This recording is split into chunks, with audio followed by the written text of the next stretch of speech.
നമസ്കാരം. PSC exam ഗൈഡിലേക്ക് എല്ലാവർക്കും സ്വാഗതം. 10th പ്രിലിംസിന് തയ്യാറെടുക്കുന്നവർക്ക് നിങ്ങളുടെ പ്രിപ്പറേഷൻ എങ്ങനെ മുന്നോട്ട് കൊണ്ടുപോകണം, നിങ്ങൾക്ക് എങ്ങനെ ഈ ഒരു എക്സാമിനേഷൻ്റെ പ്രിലിംസ് ക്ലിയർ ചെയ്ത് ആ ഒരു ലിസ്റ്റിലോട്ട് വരാൻ പറ്റും, അത് നിങ്ങൾക്ക് എങ്ങനെ ഹെൽപ്പ് ചെയ്യാമെന്നുള്ള രീതിയിൽ കുറച്ച് ഇമ്പോർട്ടൻ്റ് ആയിട്ടുള്ള കാര്യങ്ങൾ സജസ്റ്റ് ചെയ്യാനാണ് ഈ ഒരു വീഡിയോ. നിങ്ങളൊരു ബിഗിനർ ആണെങ്കിൽ തീർച്ചയായിട്ടും ഇത് മുഴുവൻ കാണുക. നിങ്ങൾ ഓൾറെഡി LDC ഒക്കെ നന്നായിട്ട് എഴുതിയിട്ടുള്ളവരാണെങ്കിൽ നിങ്ങൾക്ക് ഓൾറെഡി അറിയാം നിങ്ങൾ എങ്ങനെയാണ് LDC ഒക്കെ എഴുതി ക്ലിയർ ചെയ്തിട്ടുള്ളത് എന്നുള്ളത്. നിങ്ങൾക്ക് വലിയൊരു ഗൈഡൻസിൻ്റെ ആവശ്യമില്ല. നിങ്ങൾക്കിനി എന്താണോ അത് നിങ്ങൾ സെൽഫായിട്ട് ഐഡൻറ്റിഫൈ ചെയ്ത് മുന്നോട്ട് പോയാൽ മതി.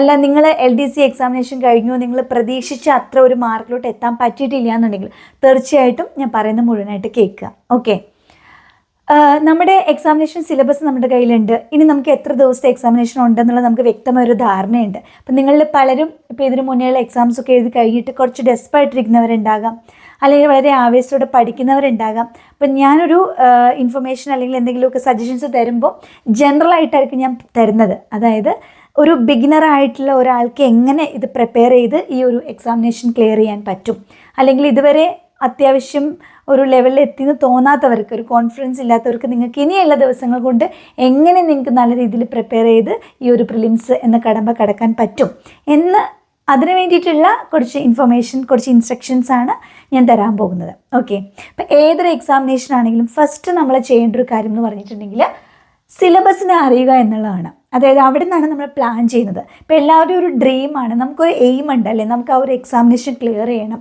നമുക്ക് ആ ഒരു കട്ട് ഓഫിന് മേലെ എത്തി നമുക്ക് മെയിൻസ് എഴുതണം, അതും ക്ലിയർ ചെയ്ത് നമുക്ക് ആ ഒരു ജോബിലോട്ട് എത്തണം. അങ്ങനൊരു എയിം നമുക്ക് ഫസ്റ്റ് ഓഫ് ഓൾ ഉണ്ടാവണം. അതെല്ലാവർക്കും ഉണ്ടാകും. നമുക്കൊരു ആഗ്രഹമല്ല, ആഗ്രഹം നമ്മുടെ ലക്ഷ്യമായിട്ട് മാറണം. ആഗ്രഹിച്ചത് കൊണ്ടിട്ട് നമുക്ക് എത്താൻ പറ്റില്ല. അപ്പോൾ ആഗ്രഹത്തിൽ നിന്നും ലക്ഷ്യത്തിലുള്ള ദൂരം കുറച്ച് വ്യത്യാസമുണ്ട്. ആഗ്രഹിച്ചാൽ നമ്മൾ ആഗ്രഹം കൊണ്ട് അവിടെ ഇരിക്കും. പക്ഷേ അങ്ങനെയല്ല, നമ്മുടെ ലക്ഷ്യമാണെങ്കിൽ നമ്മൾ എന്ത് ചെയ്യണം, ആ ലക്ഷ്യത്തിലോട്ട് എത്താൻ വേണ്ടി നമ്മൾ ശ്രമിക്കണം അല്ലേ. ഇപ്പം അവിടെ ഒരു മാങ്ങ കിടക്കുന്നുണ്ട്, നമുക്ക് ആ മാങ്ങ കിട്ടണമെന്ന് ആഗ്രഹമുണ്ട്. ആ ആഗ്രഹമായിട്ട് നമ്മൾ നോക്കിയിരുന്നു കഴിഞ്ഞാൽ മാങ്ങ ഇങ്ങോട്ട് വന്നിട്ട് നമുക്ക് തരില്ല അല്ലേ. അപ്പം നമ്മൾ എന്ത് ചെയ്യണം, കൈ എത്തി ഒന്ന് ചാടി പിടിച്ചാൽ നമുക്ക് പറിക്കാൻ പറ്റുമായിരിക്കും.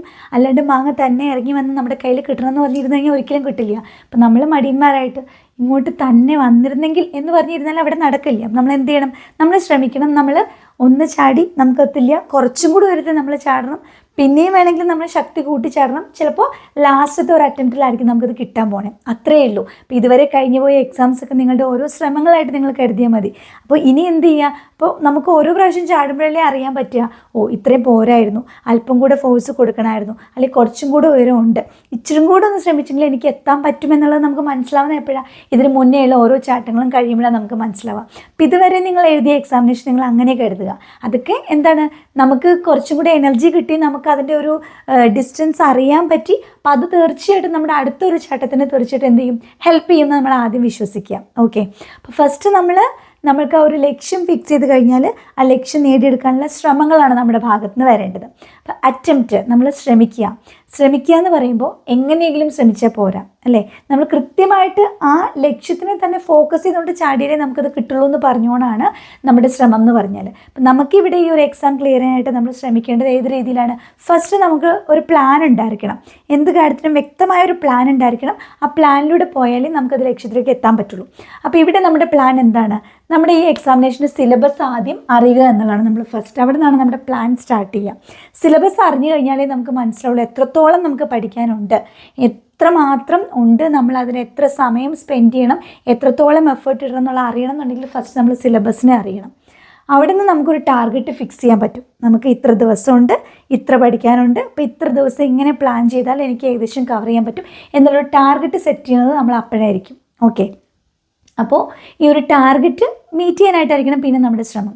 അപ്പോൾ സിലബസ്, നമ്മുടെ ഈ ഒരു പ്രിലിംസിലെ സിലബസ് നിങ്ങൾ നോക്കുകയാണെങ്കിൽ നമുക്ക് മലയാളം, ഇംഗ്ലീഷ് ഇല്ല അല്ലേ പ്രിലിംസിൽ. പിന്നെ നമ്മുടെ സിലബസിൽ നമുക്ക് ആദ്യത്തെ ഭാഗത്ത് കലാ, സാംസ്കാരികം, ശാസ്ത്ര സാങ്കേതിക മേഖല, സാമ്പത്തിക, രാഷ്ട്രീയ മേഖലയുമായിട്ടൊക്കെ ബന്ധപ്പെട്ട് ഇന്ത്യയുടെയും കേരളത്തിലെയും ഒക്കെ ആനുകാലിക സംഭവങ്ങളാണ്. ഓക്കെ, പിന്നെ ഒരു ഭാഗം എന്ന് പറഞ്ഞാൽ Indian history, Indian geography, Kerala history, Kerala geography, Indian ഭരണഘടന, ഇത്രയാണ് GK പിന്നെ വരുന്നത്. ഇനി സയൻസിലോട്ട് വരുമ്പോൾ നമുക്ക് ജനറൽ സയൻസ്, ഫിസിക്സ്, കെമിസ്ട്രി ഉണ്ട്. പിന്നെ നമുക്ക് മാത്സ് ആൻഡ് മെൻ്റൽ എബിലിറ്റി ഉണ്ട്. അപ്പം നമ്മൾ നോക്കുക ഇതിൽ ഏത് ഏരിയയാണ് നമുക്ക് പഠിക്കേണ്ടത് നന്നായിട്ട്. ഓരോരുത്തർക്കും ഓരോ സ്ട്രെങ്ത് ആൻഡ് വീക്ക്നെസ് ഉണ്ടായിരിക്കും. ചിലർക്ക് മാത്സ് നന്നായിട്ട് അറിയായിരിക്കും, അവർക്ക് ബാക്കി GK ആയിരിക്കും എപ്പോഴും മാർക്ക് കുറവ്. അപ്പോൾ അവരെന്ത് ചെയ്യുക, മാത്സിന് കുറച്ച് സമയം മാറ്റി വെച്ചിട്ട് കൂടുതൽ സമയം ജി കെയിൽ ഫോക്കസ് ചെയ്യുക എന്നുള്ളതാണ് ചെയ്യേണ്ടത്. ചിലർക്ക് ജി കെ ഒക്കെ കുഴപ്പമില്ല, എപ്പോഴും മാത്സ് ടഫാണ്, എല്ലാ എക്സാമിനേഷനും എനിക്ക് മാർക്ക് പോകുന്നത് മാത്സിൻ്റെ ഭാഗത്തു നിന്നാണ് എന്ന് പറഞ്ഞിട്ട് ഇരുന്നിട്ട് കാര്യമില്ല. കാരണം മാത്സിന് നമുക്ക് സ്കോർ ചെയ്തേ പറ്റുള്ളൂ.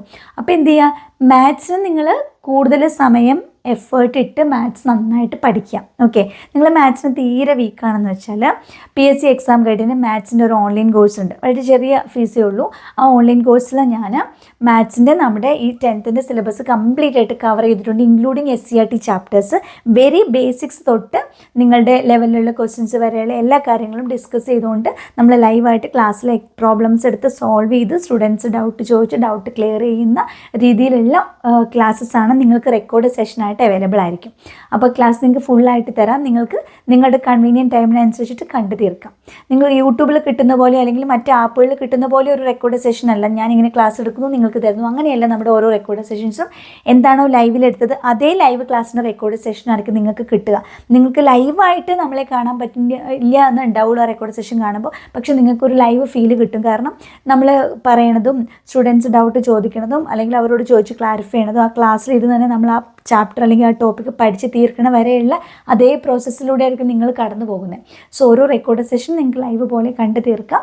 അത്രയും ക്ലാസ്സുകൾ കവർ ചെയ്യുമ്പോൾ അത്യാവശ്യം നിങ്ങൾ മാത്സിൽ കോൺഫിഡൻ്റ് ആകും. മാത്സ് അറിയില്ലാത്തവർക്ക് നല്ലൊരു ഓപ്പർച്യൂണിറ്റിയാണ്. നിങ്ങൾക്ക് ആർക്കെങ്കിലും മാത്സിൻ്റെ കോഴ്സ് വേണമെന്നുണ്ടെങ്കിൽ കോൺടാക്ട് ചെയ്താൽ മതി. ഓക്കെ, ഇനി നമ്മൾ ജി കെയിലോട്ട് വരുമ്പോൾ നമുക്കിവിടെ വേൾഡ് ഹിസ്റ്ററി, വേൾഡ് ജോഗ്രഫി ഒന്നും ഇല്ല. അത് വലിയ ആശ്വാസമാണ്. കാരണം അതൊക്കെ ഒരുപാട് കാര്യങ്ങൾ പഠിക്കാനുണ്ട്.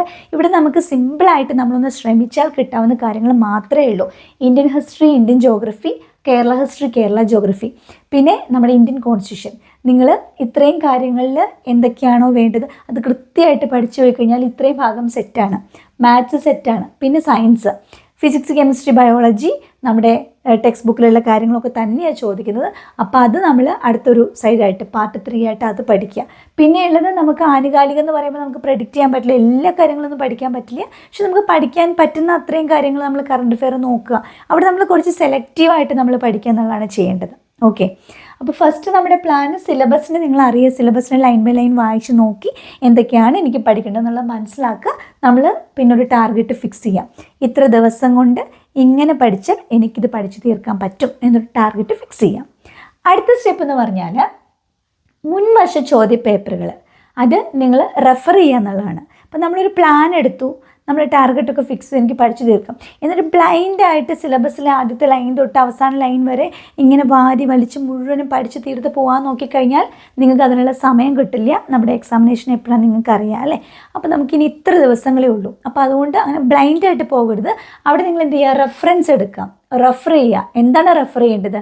മുൻ ചോദ്യപേപ്പറുകളാണ് റെഫർ ചെയ്യേണ്ടത്. മുൻ വർഷം എന്ന് പറഞ്ഞാൽ കഴിഞ്ഞ പ്രിലിംസ് തൊട്ട് ഇങ്ങോട്ടുള്ള എല്ലാ ക്വസ്റ്റ്യൻ പേപ്പറും നിങ്ങൾ നോക്കുക. 10th ലെവലിൽ വരുന്ന എല്ലാ ക്വസ്റ്റ്യൻ പേപ്പറും. ഇപ്പോൾ റീസെൻ്റ്ലി തന്നെ നമുക്ക് LDC 4 സ്റ്റേജിലായിട്ട് നടന്ന ക്വസ്റ്റ്യൻ പേപ്പർ നമ്മുടെ കയ്യിലുണ്ട്. അത് ശരിക്കും നല്ലൊരു റെഫറൻസ് ആണ്. ഓക്കെ, ഇപ്പോൾ LGS എക്സാമിനേഷൻ ഉണ്ട്, അതിൻ്റെ ക്വസ്റ്റ്യൻ പേപ്പർ നമുക്ക് നല്ലൊരു റെഫറൻസ് ആണ്. ഈ ക്വസ്റ്റ്യൻ പേപ്പേഴ്സ് എല്ലാം എടുത്തിട്ട് നിങ്ങൾ എന്ത് ചെയ്യണം, ഓരോ ഭാഗവും നോക്കുക. ഇന്ത്യൻ ഹിസ്റ്ററിയിൽ നിന്ന് എന്തൊക്കെ ചോദ്യങ്ങൾ വന്നു, ഇന്ത്യൻ ജോഗ്രഫിയിൽ നിന്ന് എന്തൊക്കെ ചോദ്യങ്ങൾ വന്നിട്ടില്ലേ, കോൺസ്റ്റിറ്റ്യൂഷൻ എന്തൊക്കെ ചോദിച്ചിട്ടുണ്ട്, അവിടെ നിങ്ങൾക്ക് ഏരിയ ഐഡൻറ്റിഫൈ ചെയ്യാൻ പറ്റും. ഇപ്പോൾ നമ്മുടെ ചാനലിൽ ഇന്നലെയും മിനിഞ്ഞാന്നൊക്കെ ഞാൻ വീഡിയോസ് ഇതുപോലെ പ്രീവിയസ് ക്വസ്റ്റ്യൻ പേപ്പറിനെ ബേസ് ചെയ്തിട്ട് ഞാൻ ചെയ്തിട്ടുണ്ടായിരുന്നു അല്ലേ. അപ്പോൾ ഞാൻ അവിടെ ഇന്ത്യൻ ഹിസ്റ്ററിയുടെയും കേരള ജോഗ്രഫിയുടെയും കേരള ഹിസ്റ്ററിയുടെയൊക്കെ ക്വസ്റ്റ്യൻസ് മുൻവർഷം ചോദിച്ചിട്ടുള്ള ക്വസ്റ്റ്യൻസ് കാണിച്ചിട്ടുണ്ടായിരുന്നു. അപ്പോൾ നമ്മൾ നോക്കിക്കഴിഞ്ഞാൽ ഓരോ സ്റ്റേജിലും ചോദ്യങ്ങൾ റിപ്പീറ്റഡ് ആണ്, അല്ലെങ്കിൽ ആ ഏരിയ റിപ്പീറ്റഡ് ആണ്, ചോദ്യങ്ങളുടെ ഏരിയ റിപ്പീറ്റഡ് ആണെന്ന് മനസ്സിലാവും. അപ്പോൾ നിങ്ങൾ എന്താ ചെയ്യേണ്ടത്, അതിനാണ് ഈ മുൻ ക്വസ്റ്റ്യൻ പേപ്പറിൽ റെഫർ ചെയ്യാൻ പറഞ്ഞത്. അപ്പോൾ കുറച്ച് ക്വസ്റ്റ്യൻ പേപ്പർ റെഫർ ചെയ്ത് കഴിയുമ്പോൾ തന്നെ നമുക്ക് മനസ്സിലാകും ഇതൊക്കെയാണ് PSC ചോദിക്കുന്നത്. ഓക്കെ, ഇപ്പോൾ ഫോർ എക്സാമ്പിൾ പറയുകയാണെങ്കിൽ ഇന്ത്യൻ ഹിസ്റ്ററി പഠിക്കുന്ന സമയത്ത് മസ്റ്റായിട്ടും നിങ്ങൾ പഠിക്കേണ്ട ഒരു ചാപ്റ്ററാണ് സ്വാതന്ത്ര്യാനന്തര ഇന്ത്യ എന്ന് പറഞ്ഞിട്ട് ഒരു SCERT ചാപ്റ്റർ. അതിൽ നിന്ന് എപ്പോഴും ചോദ്യങ്ങൾ റിപ്പീറ്റ് ചെയ്യാറുണ്ട്. അതുപോലെ കുറേ ക്വസ്റ്റ്യൻ പേപ്പർ നോക്കിക്കഴിഞ്ഞാൽ ഇപ്പം നമുക്ക് ബ്ലൈൻഡായിട്ട് പറയാൻ പറ്റും ഇവിടുത്തെ ചോദ്യം ഉണ്ടാകും. ഇപ്പോൾ ദേശീയ ജലപാതകൾ അത് ഉറപ്പായിട്ട് അവിടുന്ന് ചോദ്യങ്ങൾ നമുക്ക് പ്രതീക്ഷിക്കാം. ഗതാഗതം എന്നുള്ളത് PSCക്ക് ഇഷ്ടമുള്ളൊരു ഏരിയ നമുക്ക് പറയാൻ പറ്റും. അപ്പോൾ കേരള ഫാക്ട്സ് ചോദ്യം ഉണ്ടാകും. അതുപോലെ നമ്മുടെ സ്വാതന്ത്ര്യ സമരവുമായിട്ട് ബന്ധപ്പെട്ട സമരങ്ങളിൽ നിന്ന് എന്തെങ്കിലും ചോദ്യം പ്രതീക്ഷിക്കാം നമുക്ക്. അങ്ങനെ നമുക്ക് തന്നെ ഹോട്ട് ടോപ്പിക്കായിട്ട് കുറച്ച് ടോപ്പിക്സിനെ നമുക്ക് ടോപ്പിക് ലിസ്റ്റ് ഐഡൻറ്റിഫൈ ചെയ്യാൻ പറ്റും. അല്ലെങ്കിൽ ഇപ്പോൾ പലരും പറയില്ലേ എക്സാം ആകുമ്പോഴേക്കും നിങ്ങൾ ഇത്ര ടോപ്പിക്സ് പഠിച്ചാൽ മതി എന്ന് പറയില്ലേ, അതാരും പറയേണ്ടതന്നെ നിങ്ങൾക്ക് ഐഡൻറ്റിഫൈ ചെയ്യാൻ പറ്റും ഈ ക്വസ്റ്റ്യൻ പേപ്പേഴ്സ് റെഫർ ചെയ്തിട്ടുണ്ടെങ്കിൽ. ഓക്കെ, അപ്പോൾ അതാണ് നമ്മൾ റെഫറൻസിന് വേണ്ടിയിട്ട് എടുക്കേണ്ടത് മുൻ ചോദ്യ പേപ്പറുകളാണ്. അപ്പോൾ നമ്മൾ ആദ്യം ടാർഗറ്റ് ഫിക്സ് ചെയ്തു, നമ്മൾ സിലബസ് മനസ്സിലാക്കി, ചോദ്യങ്ങൾ വരുന്ന ഏരിയ ഒക്കെ മനസ്സിലാക്കി. ഇനി നമ്മൾ പഠിക്കാൻ തുടങ്ങുകയാണ് അടുത്ത ഘട്ടം. പഠിക്കാൻ തുടങ്ങുമ്പോൾ നമ്മൾ എവിടെ നിന്ന് പഠിക്കണം, ഏത് റാങ്ക് ഫയൽ നോക്കണം, അല്ലെങ്കിൽ ഏത് വീഡിയോ കാണണം എന്നുള്ളതല്ല നമ്മൾ ചെയ്യേണ്ട ഒരു കാര്യം എന്ന് പറഞ്ഞാൽ, എവിടെ നിന്ന് പഠിക്കണം എന്നുള്ള സോഴ്സ് ചിന്തിക്കുമ്പോൾ ഫസ്റ്റ് നിങ്ങളുടെ മൈൻഡിൽ വരേണ്ട ഒരു കാര്യം എന്താണ്? സോഴ്സ് SCERT നമ്മുടെ പാഠപുസ്തകം തന്നെയാണ് സോഴ്സായിട്ട് നിങ്ങൾ ആദ്യമേ എടുക്കേണ്ടത്. SCERT പാഠപുസ്തകത്തിൻ്റെ അകത്തുനിന്നേ നിങ്ങൾക്ക് ചോദ്യങ്ങൾ ഒരു 99% വരുള്ളൂ. നമുക്ക് കുറച്ച് ക്വസ്റ്റ്യൻ പേപ്പേഴ്സ് നമ്മൾ കാണുമ്പോൾ അത് മനസ്സിലാകും, ക്വസ്റ്റ്യൻ അനലൈസ് ചെയ്യുമ്പോൾ മനസ്സിലാകും. SCERT പിന്നെ ഡിഗ്രി ലെവലിലേക്ക് ആണെങ്കിൽ NCERT വരാറുണ്ട്. ഇവിടെ എന്നാലും മെജോറിറ്റിയും SCERT നിന്ന് തന്നെ നിങ്ങൾക്ക് ചോദ്യങ്ങൾ കിട്ടും. SCERTയിലാണെങ്കിൽ ഇപ്പോൾ ചില മാറ്റങ്ങൾ വന്നിട്ടുണ്ട്. ചില പാഠങ്ങൾ എടുത്ത് മാറ്റിയും ചില പാഠങ്ങൾ ആഡ് ചെയ്തും നമ്മുടെ പാഠപുസ്തകത്തിൽ പരിഷ്കാരം കൊണ്ടുവന്നിട്ടുമുണ്ട്. അപ്പോൾ പഴയ പാഠപുസ്തകവും പുതിയ പാഠപുസ്തകവും ഉണ്ട്. ഈ 2 പാഠപുസ്തകവും എടുത്തിട്ട് അതിൽ ഇമ്പോർട്ടൻ്റ് ആയിട്ടുള്ള ചാപ്റ്റേഴ്സ് എന്താണെങ്കിലും നോക്കിയിട്ട് ഈ എക്സാമിനേഷൻ നിങ്ങൾ പോകാൻ പാടുള്ളൂ. അപ്പോൾ നമ്മൾ സിലബസ് എടുത്ത് പഠിക്കുന്ന സമയത്ത് ഇപ്പോൾ ഇന്ത്യൻ സ്വാതന്ത്ര്യ സമരവുമായിട്ട് ബന്ധപ്പെട്ട ചോദ്യങ്ങൾ നിങ്ങൾ ക്വസ്റ്റ്യൻ പേപ്പറിൽ കാണുന്നുണ്ടെങ്കിൽ അതുമായിട്ട് ബന്ധപ്പെട്ട SCERT ചാപ്റ്റർ ഏതാ നോക്കിയിട്ട് ആദ്യമേ ആ ചാപ്റ്ററാണ് പഠിക്കേണ്ടത്. മനസ്സിലായോ? ഇപ്പോൾ 1857 വിപ്ലവത്തിൽ നിന്ന് നമ്മൾ ചോദ്യം പ്രതീക്ഷിക്കുന്നുണ്ട്, നമ്മൾ ക്വസ്റ്റ്യൻ പേപ്പറുകളൊക്കെ കണ്ട്. അപ്പോൾ നമ്മൾ പഠിക്കാനായിട്ടൊരു ടോപ്പിക്, ഇന്ത്യൻ ഹിസ്റ്ററിയുടെ കീഴിലൊരു ടോപ്പിക് എഴുതി വെക്കുകയാണ് 1857 വിപ്ലവം. എന്നിട്ട് നേരെ ഏതെങ്കിലും ഒരു റാങ്ക് ഫയൽ വായിക്കാണ്ട് നിങ്ങൾ ഫസ്റ്റ് തന്നെ സ്കൂൾ പാഠപുസ്തകത്തിൽ എവിടെയാണ് ഈ 1857 പറ്റിയിട്ട് പറഞ്ഞിരിക്കുന്നത്, ഏത് ചാപ്റ്ററിലാണ് കണ്ടുപിടിക്കുക, ആ ചാപ്റ്റർ നന്നായിട്ട് പഠിക്കുക. ഓക്കെ, അത് കഴിഞ്ഞിട്ട് വേണമെങ്കിൽ ഒരു അഡീഷണൽ റെഫറൻസ് നിങ്ങൾക്ക് റാങ്ക് ഫയലിൽ പോയിൻറ്റ്സ് ഓടിച്ച് നോക്കാം. അല്ലെങ്കിൽ ഒരു തേർഡ് റിവിഷൻ എന്ന രീതിയിൽ ഏതെങ്കിലും ഒരു നിങ്ങൾക്ക് ഇഷ്ടമുള്ളൊരു യൂട്യൂബ് ചാനൽ നിങ്ങൾക്ക് അവിടുന്ന് പ്രയോജനപ്രദമാണെന്ന് തോന്നുന്ന ഒരു യൂട്യൂബ് ചാനലിലെ വീഡിയോ എടുത്ത് നിങ്ങളൊന്ന് ഓടിച്ച് കേൾക്കുക. അപ്പോൾ നിങ്ങൾക്ക് ഒരു 2 റിവിഷനും ഒരു പഠനവും ആകും. ഒരു SCERT ആകും, ഒരു റാങ്ക് ഫയലും ആകും, ഒരു യൂട്യൂബും ആകുമ്പോഴേക്കും ആ ഒരു ചാപ്റ്ററിൻ്റെ അല്ലെങ്കിൽ ആ ഒരു ഏരിയ നിങ്ങൾക്ക് കവർ ചെയ്യാൻ പറ്റും. ഓക്കെ, എന്നിട്ട് നിങ്ങൾ എന്ത് ചെയ്യണമെന്നറിയോ? നിങ്ങൾ ആദ്യം റെഫർ ചെയ്ത് ക്വസ്റ്റ്യൻ പേപ്പർ എടുത്ത് നോക്കണം, എനിക്കിപ്പോൾ ആ ചോദ്യം ചെയ്യാൻ പറ്റുന്നുണ്ടോ. ചിലപ്പോൾ ആദ്യം നോക്കിയപ്പോൾ നമുക്ക് ചോദ്യം അറിയാം, ഉത്തരം അറിയില്ലായിരിക്കും. പക്ഷേ ഇപ്പോൾ നിങ്ങൾക്ക് ഉത്തരം അറിയാൻ പറ്റുന്നുണ്ടോ നോക്കുക. അപ്പോൾ നമുക്ക് എന്താകും, യെസ് ഞാൻ ഈ ടോപ്പിക്ക് കവർ ചെയ്തു. നിങ്ങൾ ആ പഠിച്ച ഭാഗം എഴുതി വെക്കുക, അല്ലെങ്കിൽ എഴുതി വെച്ചെടുത്തൊരു ടിക്ക് ഇടുക. അപ്പോൾ ആ ടിക്ക് വീഴുന്നത് നമ്മുടെ കോൺഫിഡൻസ് ലെവലിൽ നമ്മുടെ ബ്രെയിനിലാണ് വീഴുന്നത്. അപ്പോൾ നമ്മൾക്ക് കോൺഫിഡൻ്റ് ആകും, ഓക്കെ ഞാൻ ഈ ഭാഗം ചോദ്യം വന്ന് എഴുതും. അങ്ങനെ ഇന്ത്യൻ ഹിസ്റ്ററിയുടെ അടുത്ത ടോപ്പിക് എടുക്കുമ്പോൾ അവിടെ നമ്മൾ കാണുന്നത് ചിലപ്പോൾ INC-യുമായിട്ട് ബന്ധപ്പെട്ട ചോദ്യങ്ങളായിരിക്കും. അപ്പോൾ ഇതുമായിട്ട് ബന്ധപ്പെട്ട ചാപ്റ്റർ ഉണ്ടോ നോക്കാം. ചാപ്റ്റർ ഉണ്ടെങ്കിൽ ആ ചാപ്റ്റർ പഠിക്കുക, ഇല്ലയെന്നുണ്ടെങ്കിൽ അത് നമ്മൾ മാറ്റി വയ്ക്കുക. ലാസ്റ്റ് നമുക്ക് റാങ്ക് ഫയലോ യൂട്യൂബ് ക്ലാസ്സൊക്കെ ആയിട്ട് പഠിക്കാമെന്ന് വിചാരിക്കുക. ഓക്കെ, അല്ലെങ്കിൽ നിങ്ങൾ ഏതെങ്കിലും ക്ലാസ് കാണുന്നെങ്കിൽ അത് വെച്ചിട്ട് പഠിക്കാമെന്ന് വിചാരിക്കുക. പിന്നെ നമ്മുടെ ചാപ്റ്റേഴ്സ് നിങ്ങൾ മറിച്ച് നോക്കിയാലും ഇപ്പം ഇങ്ങനെ പ്രീവിയസ് ക്വസ്റ്റ്യൻ പേപ്പർ എടുത്ത് ടോപ്പിക് എടുത്ത് SCERTയിൽ പോകുന്നത് പോലെ തന്നെ നിങ്ങൾക്ക് ചെയ്യാവുന്ന വേറൊരു കാര്യമാണ് ആദ്യം SCERT പഠിച്ചിട്ട് ഇങ്ങോട്ട് വരിക. അത് നിങ്ങളുടെ ഇഷ്ടം പോലെ ചെയ്യാം. SCERTയിൽ ഇത്ര ചാപ്റ്റേഴ്സ് ഉണ്ട്, ഇന്ത്യൻ സ്വാതന്ത്ര്യ സമരവുമായിട്ട് ബന്ധപ്പെട്ട് അല്ലെങ്കിൽ ഇന്ത്യൻ ചരിത്രവുമായിട്ട് ബന്ധപ്പെട്ട് ആ ചാപ്റ്റർ എന്താണെങ്കിലും എല്ലാം നിങ്ങൾ പഠിച്ചിരിക്കണം. അപ്പോൾ വേണമെങ്കിൽ നിങ്ങൾക്ക് അങ്ങനെയും ചെയ്യാം. ആദ്യം SCERT എടുക്കുക, ഇന്ത്യൻ ഹിസ്റ്ററിയുടെ ചാപ്റ്റേഴ്സ് ഏതൊക്കെയെന്ന് ഐഡൻറ്റിഫൈ ചെയ്യുക, ചാപ്റ്റേഴ്സ് നന്നായിട്ട് പഠിക്കുക. എന്നിട്ട് നേരെ ഇവിടെ വന്ന് നിങ്ങൾ സിലബസ് നോക്കുക. ഈ ഭാഗം ഞാൻ അവിടെ കണ്ടു, ഈ ഭാഗം അവിടെ കണ്ടു, നിങ്ങൾ ടിക്ക് ചെയ്ത് പോവുക. അപ്പോഴും നിങ്ങൾക്കത് കവർ ചെയ്യാൻ പറ്റും. എന്നിട്ട് നിങ്ങൾ ക്വസ്റ്റ്യൻ പേപ്പർ എടുത്തിട്ട് നിങ്ങൾ ചെയ്ത് നോക്കുക. അപ്പോൾ നിങ്ങൾക്ക് എന്ത് ചെയ്യാൻ പറ്റും, അത്രയും ക്വസ്റ്റ്യൻസിന് ആൻസർ കിട്ടുന്നുണ്ട്, സോ യു ആർ കോൺഫിഡൻറ്റ്. അപ്പോൾ നമ്മൾ ഹിസ്റ്ററി കഴിഞ്ഞു. ദെൻ ജോഗ്രഫി എടുക്കുക. ഇതേപോലെ പ്രോസസ്സ് നിങ്ങൾ ജോഗ്രഫിയിൽ റിപ്പീറ്റ് ചെയ്യുക. ഇതേപോലെ നിങ്ങൾ ചെയ്യുക. ദെൻ നിങ്ങൾ കേരള ഹിസ്റ്ററി, കേരള ജോഗ്രഫി. അപ്പോൾ നമുക്ക് ആ ഒരു സോഷ്യൽ സ്റ്റഡീസ് എന്നുള്ള ഭാഗം കവർ ചെയ്ത് കിട്ടും. ഇനി സയൻസിലോട്ട് വരുമ്പോൾ ഫിസിക്സും കെമിസ്ട്രിയും ബയോളജിയും ഒക്കെ നമ്മുടെ SCERT ചാപ്റ്റേഴ്സാണ് ചോദ്യങ്ങൾ വന്നുകൊണ്ടിരിക്കുന്നത്. നന്നായിട്ട് നിങ്ങൾ പഠിച്ചു കഴിഞ്ഞാൽ ഉറപ്പായിട്ട് നിങ്ങൾക്ക് ആ ഭാഗത്തെ എല്ലാ ചോദ്യങ്ങൾക്കും ആൻസർ ചെയ്യാനായിട്ട് പറ്റും. അപ്പോൾ നിങ്ങൾ ആദ്യം ചാപ്റ്റേഴ്സ് നന്നായിട്ട് പഠിക്കുക. എന്നിട്ട് SCERT ചാപ്റ്റേഴ്സ് ഏതെന്ന് ഐഡൻറ്റിഫൈ, മനുഷ്യശരീരവുമായിട്ട് ബന്ധപ്പെട്ട് എന്ന് പറഞ്ഞിട്ട് നമ്മൾ സിലബസിൽ കൊടുത്തു കഴിഞ്ഞാൽ SCERT ചാപ്റ്റർ നോക്കിക്കഴിഞ്ഞാൽ ഒരു ചാപ്റ്ററിൽ നമുക്ക് പല്ലിനെ പറ്റിയിട്ടുണ്ടെങ്കിൽ ഒരിടത്ത് കണ്ണിനെ പറ്റിയിട്ടുണ്ട്, ഒരിടത്ത് ബ്രെയിനിനെ പറ്റിയിട്ടുണ്ട്, ഹൃദയത്തെ പറ്റിയിട്ടുണ്ട്, കിഡ്നീനെ പറ്റിയിട്ടുണ്ട്. അപ്പോൾ ഇത് നമുക്ക് അല്ലാണ്ട് സെപ്പറേറ്റ് കണ്ണ്, ബ്രെയിന്, കിഡ്നി ഇങ്ങനെ പഠിച്ചു പോകുന്നതിനേക്കാളും ഈ ചാപ്റ്റർ പഠിച്ചു പോവാം. അപ്പോൾ നിങ്ങൾക്ക് ഇതെല്ലാം കവർ ചെയ്ത് കിട്ടുന്നതായിരിക്കും. ഓക്കെ, അങ്ങനെ SCERT ത്രൂ തന്നെ നിങ്ങൾ സയൻസ് പഠിക്കാം. പിന്നെ ഉള്ളത് മാത്സ് ആണ്. ഞാൻ ആദ്യം പറഞ്ഞല്ലോ മാത്സിൻ്റെ കാര്യം. മാത്സ് നിങ്ങൾക്ക് മാത്സ് നന്നായിട്ട് അറിയാമെന്നുണ്ടെങ്കിൽ നിങ്ങൾ ലാസ്റ്റ് ഒന്ന് മറന്നു പോകാൻ സാധ്യതയുള്ള കാര്യങ്ങളോ അല്ലെങ്കിൽ ഒന്ന് റിപ്പീറ്റ് ചെയ്ത് ഒന്ന് പഠിച്ചാൽ മതി, അല്ലെങ്കിൽ ഒന്ന് റിവൈസ് ചെയ്താൽ മതി നിങ്ങൾക്ക് ഇത് തീർത്തിട്ട്. അല്ല മാത്സ് പ്രശ്നം ഉണ്ടെന്നുണ്ടെങ്കിൽ ആദ്യമേ മുതൽ തന്നെ പാരലി നിങ്ങൾ മാത്സിൻ്റെ ഓരോ ടോപ്പിക് എടുത്ത് ICRT ചാപ്റ്റേഴ്സ് നോക്കുക. ഇപ്പോൾ SCRT നിന്ന് ചോദ്യങ്ങൾ വരുന്നുണ്ട്. സിലബസ് മാത്രമല്ല, മാത്സിൻ്റെ സിലബസിൽ നിന്ന് ചോദ്യങ്ങൾ ചോദിക്കാറുണ്ട്. പക്ഷേ ഇപ്പോൾ നമ്മൾ കാണുന്ന ഒരു ട്രെൻഡ് SCRT നിന്ന് ഈവൻ സ്റ്റേറ്റ്മെൻറ്റ് ലെവൽ ക്വസ്റ്റ്യൻസ് ഒക്കെ മാത്സിൽ നിന്ന് ചോദിക്കുന്ന ഒരു ട്രെൻഡ് കാണുന്നുണ്ട്. സോ അത് അറിഞ്ഞ് നമ്മൾ മാത്സിന് വേണ്ടി പ്രിപ്പയർ ചെയ്യുക. ഇത്രയും നിങ്ങൾ ചെയ്യണം. ഇതൊരു വലിയ ബാലികേറാമലയാണ്. എനിക്ക് ഈ ചാപ്റ്റേഴ്സ് ഐഡൻറ്റിഫൈ ചെയ്യണം, ഇത് പഠിക്കണം, ഇത് ഏതൊക്കെയാണ്, ഇതൊക്കെ ഒരു ബുദ്ധിമുട്ടാണെന്ന് തോന്നുന്നുണ്ടെങ്കിൽ നിങ്ങൾക്കൊരു ഓൺലൈൻ കോഴ്സ് സപ്പോർട്ട് വേണമെന്നുണ്ടെങ്കിൽ PSC എക്സാം ഗൈഡിൽ നമ്മൾ വെനസ്ഡേ ഓൺലൈൻ കോഴ്സ് സ്റ്റാർട്ട് ചെയ്യണം. അപ്പോൾ ഇവിടെ നിങ്ങളുടെ ആ ഒരു എഫേർട്ടൊക്കെ ഞാൻ എടുക്കുക. നിങ്ങൾക്ക് വേണ്ട ചാപ്റ്റേഴ്സ് ഏതൊക്കെയാണെന്ന് ഐഡൻറ്റിഫൈ ചെയ്യും. ആ ചാപ്റ്റേഴ്സിൻ്റെ ലൈവ് ക്ലാസ് ഞാൻ തരും. നിങ്ങൾക്ക് ലൈവ് ക്ലാസ് കാണാൻ പറ്റാത്തവർക്ക് റെക്കോർഡ് സെഷൻസ് കാണാം. അപ്പോൾ നമ്മൾ ആ ക്ലാസ്സിലിരുന്ന് തന്നെയായിരിക്കും. ഞാൻ ഒരു കാര്യം എൻഷുർ ചെയ്യാം, നമ്മൾ ഓരോ ക്ലാസ്സും കഴിയുമ്പോഴും നമ്മൾ ആ ക്ലാസ്സിലിരുന്ന് തന്നെ പഠിച്ചാൽ പോകുന്നത്. അല്ലാണ്ട് ജസ്റ്റ് നിങ്ങൾ കേട്ടു അത് കഴിഞ്ഞിട്ട് പിന്നെ നിങ്ങൾ ഒന്നേന്ന് പഠിക്കേണ്ട ആവശ്യമൊന്നുമില്ല. ക്ലാസ്സിൽ വെച്ച് തന്നെ നമ്മൾ ചോദിച്ച് പറഞ്ഞ് ചോദ്യവും ഉത്തരവും എല്ലാം പറയിപ്പിച്ച് ക്ലാസ് തീരുമ്പോഴേ നിങ്ങളൊരു 99% പഠിച്ചിട്ടുണ്ടാവും. പിന്നെ നിങ്ങളൊരു സെക്കൻഡ് റീഡിങ് ചെയ്താൽ മതി. ഞാൻ നിങ്ങൾക്ക് നോട്ട്സ് ഷെയർ ചെയ്ത് തരും, ഒന്ന് വായിച്ചു നോക്കുക. തേർഡ് ഞാൻ നിങ്ങൾക്ക് ടെസ്റ്റ് പേപ്പർ തരും. അപ്പോൾ ടെസ്റ്റ് പേപ്പറും കൂടെ ചെയ്ത് കഴിയുമ്പോഴേക്കും നിങ്ങൾ ആ ടോപ്പിക്ക് തറവായിട്ടുണ്ടാവും. ഓക്കെ, അപ്പോൾ അങ്ങനെയാണ് ഓൺലൈൻ കോഴ്സ് നമ്മൾ ചെയ്യുന്നത്. നമ്മൾ ഗൂഗിൾ മീറ്റ് എന്നുള്ള പ്ലാറ്റ്ഫോമിലാണ് ലൈവായിട്ടുള്ള ക്ലാസ് തന്നെയായിരിക്കും നിങ്ങൾക്ക് കിട്ടുന്നത്. റെക്കോർഡ് സെഷനും കിട്ടും. ഓക്കെ, ഇനി നമ്മൾ സോഴ്സ് ഐഡൻറ്റിഫൈ ചെയ്തു, നമ്മൾ പഠിച്ചു. ഇനി നമ്മൾ ചെയ്യേണ്ട കാര്യം അവിടെ കൊണ്ട് തീർന്നില്ല. ഈ പറഞ്ഞ ടെസ്റ്റ് പേപ്പേഴ്സ്, മോക്ക് ടെസ്റ്റ് നിങ്ങൾ അറ്റൻഡ് ചെയ്യുക. നിങ്ങൾ സെൽഫായിട്ട് പ്രിപ്പയർ ചെയ്യുന്നവരാണെങ്കിൽ ഉറപ്പായിട്ടും ഇത് പഠിച്ചിങ്ങനെ പോവാതെ നിങ്ങൾ എന്ത് ചെയ്യണം, ടെസ്റ്റ് പേപ്പേഴ്സൊക്കെ അറ്റൻഡ് ചെയ്യുക, മോക്ക് ടെസ്റ്റ് അറ്റൻഡ് ചെയ്ത് നോക്കുക. ഈ മോക്ക് ടെസ്റ്റ് നിങ്ങൾക്ക് ഈവൻ ഗൂഗിളിലൊക്കെ ആണെങ്കിൽ നിങ്ങൾക്ക് ചോദ്യങ്ങളും ഉത്തരങ്ങളുമായിട്ട് കിടക്കുന്നുണ്ടാകും. ഈ പ്രീവിയസ് ക്വസ്റ്റ്യൻ പേപ്പേഴ്സ് വെച്ചാണ് നിങ്ങൾക്ക് മോക്ക് ടെസ്റ്റ് ചെയ്യാൻ പറ്റും. അതുപോലെ സമഗ്രയുടെയൊക്കെ സ്റ്റേറ്റ്മെൻറ്റ് ലെവൽ ക്വസ്റ്റ്യൻസിൻ്റെ ടെസ്റ്റ് പേപ്പേഴ്സ് ഉണ്ട്. അപ്പോൾ അതൊക്കെ നിങ്ങൾ പഠിക്കുകയാണെന്നുണ്ടെങ്കിൽ തീർച്ചയായിട്ടും നിങ്ങൾക്ക് ആ ടെസ്റ്റ് പേപ്പേഴ്സ് നല്ല രീതിയിൽ നിങ്ങൾ ചെയ്താൽ നിങ്ങൾക്ക് ഉറപ്പായിട്ടും ആ പഠിച്ച ഭാഗത്ത് നിന്ന് എങ്ങനെ ചോദ്യം ചോദിച്ചാലും നിങ്ങൾക്ക് തെറ്റാതെ നെഗറ്റീവ് പോകാതെ നിങ്ങൾക്ക് ആൻസറോട്ട് എത്താൻ പറ്റും. കാരണം പലരും നന്നായി പഠിച്ചു കഴിഞ്ഞാലും ഇത് സ്റ്റേറ്റ്മെൻറ്റ് ലെവൽ ക്വസ്റ്റ്യൻ ആയിട്ട് വരുമ്പോൾ കൺഫ്യൂസ്ഡ് ആയിട്ട് അല്ലെങ്കിൽ ചില കാര്യങ്ങൾ ക്വസ്റ്റ്യൻ രൂപേണ വരുമ്പോൾ ഉത്തരം കിട്ടാതെ പോകുന്നവരുണ്ട്. അപ്പോൾ നമ്മൾ പഠിക്കുമ്പോൾ എന്ത് പഠിക്കണം, എങ്ങനെ പഠിക്കണം, എവിടെ ശ്രദ്ധിക്കണം എന്നുള്ളത് കൃത്യമായിട്ട് മനസ്സിലാവണമെന്നുണ്ടെങ്കിൽ ഈ ഒരു സ്റ്റേജിലൂടെ നമ്മൾ കടന്നു പോകണം. നിങ്ങൾ ടെസ്റ്റ് പേപ്പേഴ്സ് മോക്ക് ടെസ്റ്റ് ചെയ്ത് പ്രാക്ടീസ് ചെയ്യണം. ഓക്കെ, അപ്പോൾ ഇവിടെ നമ്മൾ പ്ലാൻ ചെയ്തു, നമ്മൾ ടാർഗറ്റ് ഇട്ടു, നമ്മൾ വേണ്ട കാര്യങ്ങളൊക്കെ റെഫർ ചെയ്തു, സോഴ്സ് ഐഡൻറ്റിഫൈ ചെയ്തു, നമ്മൾ പഠിച്ചു കഴിഞ്ഞിട്ട് പഠിച്ച കാര്യങ്ങൾ എന്ത് ചെയ്യുക, പ്രാക്ടീസ് ചെയ്യുക എന്നുള്ളത് വളരെ ഇമ്പോർട്ടൻ്റ് ആണ്. ഇനി കറണ്ട് അഫെയറിലോട്ട് വരുമ്പോൾ കറണ്ട് അഫെയർ നിങ്ങൾ സെലക്ട് ചെയ്ത് പഠിക്കുക. സെലക്റ്റഡ് കറണ്ട് അഫെയർസ് പഠിക്കുക. വാരി വെച്ചെല്ലാം പഠിച്ചിട്ട് യാതൊരു കാര്യമില്ല. സെലക്ട് ചെയ്യുന്ന സമയത്ത് പ്രീവിയസ് ക്വസ്റ്റ്യൻ പേപ്പർ തന്നെ റെഫർ ചെയ്ത് നിങ്ങൾ സെലക്ട് ചെയ്യുക. ഇപ്പോൾ അവാർഡ്സ്, എഴുത്തച്ഛൻ അവാർഡ്, വയലാറ്, വള്ളത്തോൾ, സരസ്വതി സമ്മാനം, ജ്ഞാനപീഠം, അങ്ങനെയുള്ള പ്രധാനപ്പെട്ട അവാർഡ്സൊക്കെ ലേറ്റസ്റ്റ് 2024, 2023 മസ്റ്റായിട്ടും ഈ 2 വർഷത്തിൽ നിങ്ങൾ എന്തായാലും പഠിക്കാൻ. വളരെ റെയറായിട്ട് 2022 ചോദിക്കുക. അപ്പോൾ ഒരു 3 വർഷത്തെ നോക്കിയാൽ അത്രയും നല്ലത്. അവാർഡ്സ് നോക്കണം. അതുപോലെ തന്നെ ഫിലിമുമായിട്ട് ബന്ധപ്പെട്ട എല്ലാ അവാർഡ്സും, അതായത് നമ്മുടെ ദേശീയ ചലച്ചിത്ര അവാർഡ്, സംസ്ഥാന ചലച്ചിത്ര അവാർഡ്, മറ്റേതെങ്കിലും അവാർഡ്സ് ഉണ്ടെങ്കിൽ അത്, പിന്നെ നമ്മുടെ സാഹിത്യ പുരസ്കാരങ്ങളിൽ തന്നെ പത്മഭൂഷൺ, പത്മവിഭൂഷൺ, പത്മശ്രീ, ദാദാസാഹിബ് ഫാൽക്കെ പുരസ്കാരം പഠിക്കണം. അതുപോലെ നമ്മുടെ കേരള ജ്യോതി, കേരളപ്രഭ, കേരളശ്രീ ഇപ്പോൾ റീസെൻ്റ്ലി അവാർഡ്സൊക്കെ വന്നു. അപ്പോൾ അത് ആർക്കൊക്കെയാണ് കിട്ടിയിട്ടുള്ളത് അതൊക്കെ നോക്കണം. പിന്നെന്താണ് അവാർഡ്സിൽ, പിന്നെ നമ്മുടെ സ്പോർട്സുമായിട്ട് ബന്ധപ്പെട്ട് പലർക്കും പല അംഗീകാരങ്ങളും കിട്ടുന്നുണ്ടല്ലോ.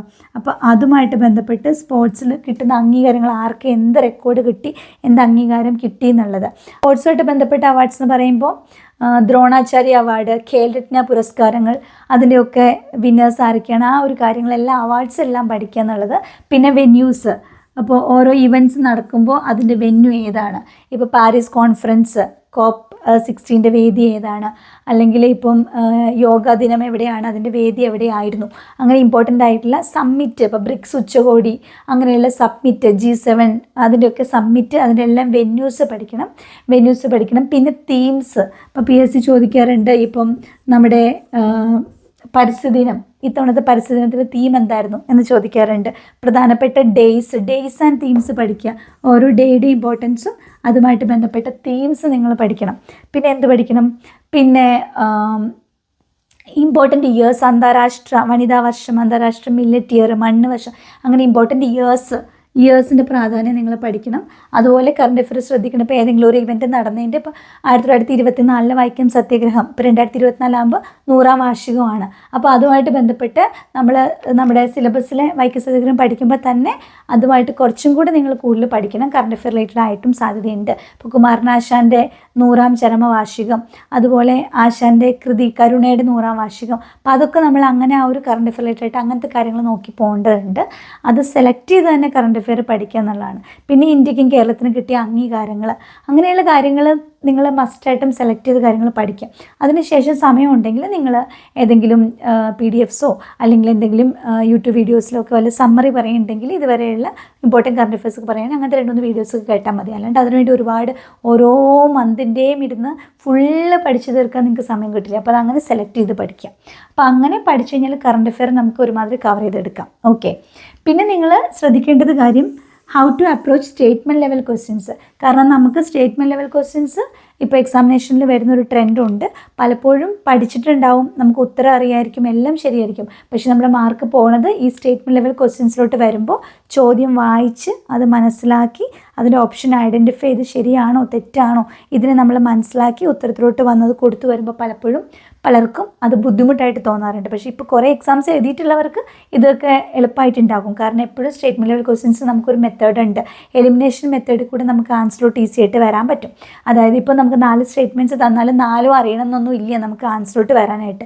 ഏതെങ്കിലും ഒന്ന് തെറ്റാന്നറിഞ്ഞാലോ അല്ലെങ്കിൽ ഒന്ന് ശരിയാണെന്നറിഞ്ഞാലോ നമുക്ക് ഉത്തരം കിട്ടുന്ന പല ചോദ്യങ്ങളും വരുന്നുണ്ട്. ഇപ്പോൾ മാച്ച് ദ ഫോളോയിങ് വരുമ്പോഴാണെങ്കിലും എല്ലാം അറിയണം എന്നില്ല. ഏതെങ്കിലും 1-2 അറിഞ്ഞു കഴിഞ്ഞാൽ നമുക്ക് ആൻസർ കണ്ടുപിടിക്കാൻ ഈസി ആയിട്ട് പറ്റും. അപ്പോൾ അത് ഏതൊക്കെയാണ്, അതെങ്ങനെയാണ് ആ ഒരു ട്രിക്കൊക്കെ എന്നുള്ളത് മനസ്സിലാക്കണം എന്നുണ്ടെങ്കിൽ നിങ്ങളത് പ്രാക്ടീസ് ചെയ്ത് നോക്കണം. ഇപ്പോൾ നമ്മുടെ ഓൺലൈൻ കോഴ്സിൽ നമ്മൾ സ്റ്റേറ്റ്മെൻറ്റ് ലെവൽ ക്വസ്റ്റ്യൻസ് സമഗ്രയിൽ ചോദ്യപേപ്പറുകൾ കൊടുത്ത് കുട്ടികളെ പ്രാക്ടീസ് ചെയ്യിക്കാറുണ്ട്.